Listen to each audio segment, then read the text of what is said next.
thing you're going to do is put your oven on at gas 5, 180, and then you're going to put your big pan on with some water in it to boil the potatoes. So you're going to start off by peeling and chopping your potatoes. They're going to get boiled in the boiling water until they're soft.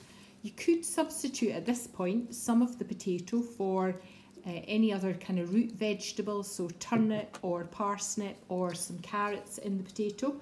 So it's up to you what you put in there, but you're looking for sort of two fairly big potatoes for this size portion.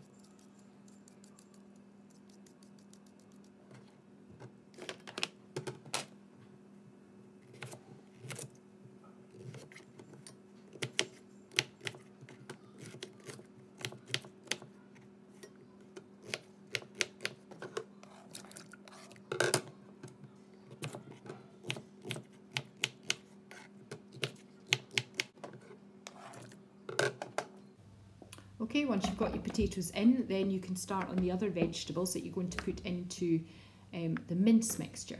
So I'm using carrot here. I've just cut the ends off and I'm going to grate that on the big side of the grater until that's all done. And then we're going to put in half an onion or a small onion into there as well. So you're going to take the peel off and then cut it into fine dice. So fine dice, remember, is tiny, so we're cutting up lots of the lines of the onion. Remember your grips, and then if you cut it across the way really thinly, you will get really small pieces. So the next step is to add your mince to the pan. You're going to put that in, but not with any oil or fat in there. So it'll just be the little bit of fat that's in the mince that'll hopefully stop that from sticking to the bottom. But you want it up fairly high to brown the mince. You need to use your wooden spoon to break it down, make sure there's no lumps, and to keep stirring it so that it doesn't stick to the bottom. If it starts to stick, then you need to turn the heat down, okay, so that it doesn't burn and give you a funny taste.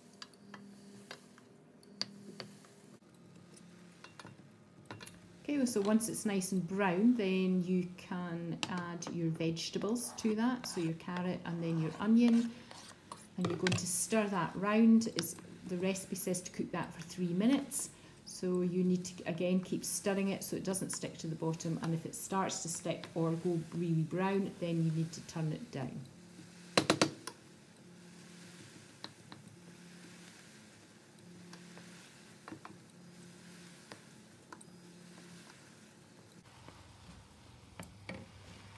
So once you've cooked that for 3 minutes, you're then going to stir in your corn flour. So it's 2 level 5mm spoons of corn flour, and you're going to add that to the mince. Okay, you need to stir that round, okay, so that it's all absorbed into the mince mixture. Okay, you're not going to add any liquid at this point.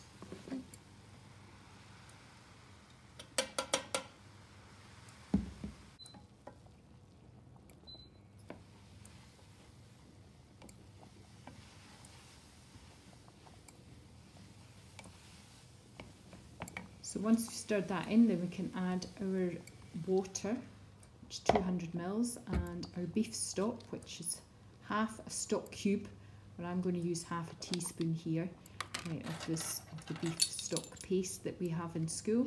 A couple of shakes of salt and pepper, and then we're going to bring that to the boil.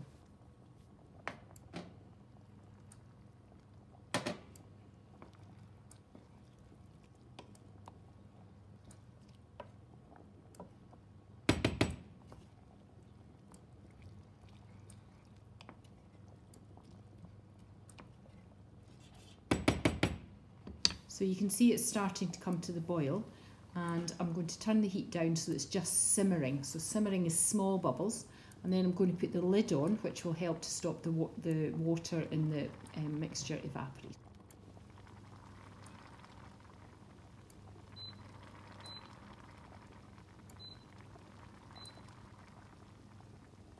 And we're going to leave that for 10 minutes. So while the mince is cooking, I'm going to test my potatoes. So I'm just taking a bit out and see if I can mash it with a fork, which is quite a good sign to tell me that they're soft enough to mash. So you're going to drain the potatoes in your colander or your sieve, and then put them back in the pan, and we're going to add a little bit of margarine and a little bit of milk, 15 milliliters of each one. This helps to give a little bit of flavour and helps to soften the mixture so that you can spoon it onto the top of your mince. So use your masher, make sure you're going right down to the bottom of the pan and right to the edge of the pan so you haven't got any lumpy potato, nothing worse. And when you've done that, then that is nice and soft and creamy looking to go on top of your mince. So I'm just going to check on the mince now. You can see it's still bubbling. It's not stuck to the bottom, but you're looking for a nice thick gravy. And I'm going to add some peas to this today. So you can add other vegetables, it's up to you, but it kind of makes it an all-in-one dish. So I'm going to put in a couple of tablespoons of frozen peas. They don't really need to be cooked or anything, so I'm just going to stir those in, and then I'm going to put it into my casserole dish. So get that in and just even it off so that you've got a nice layer of mince and it's not uneven for the potatoes to go on the top. The next step is to put the potato on top of the mince. I'm going to use a teaspoon here. If you put all of your potato in a big lump on the top, what will happen is it'll just sink to the bottom. So I'm just using a teaspoon to spoon that on the top. You could, of course, put the mashed potato into a piping bag and pipe it. It does make it look very neat. But today I'm just going to show you how to do it quite quickly with a spoon. So I'm just putting little spoonfuls on the top, making sure I'm covering most of the mince and filling in the gaps as I go so that I use up all the potato that I've got here. So I've changed to a fork now to spread the potato. You don't want it to be really smooth on the top because the bits that stick up go nice and crispy when it's baking in the oven. So use your fork just to create that pattern, and then once you've got it as neat as you want it, then you can bake it in the oven for 15 to 20 minutes. The shepherd's pie will be ready when the top of the potato has gone a nice golden brown colour.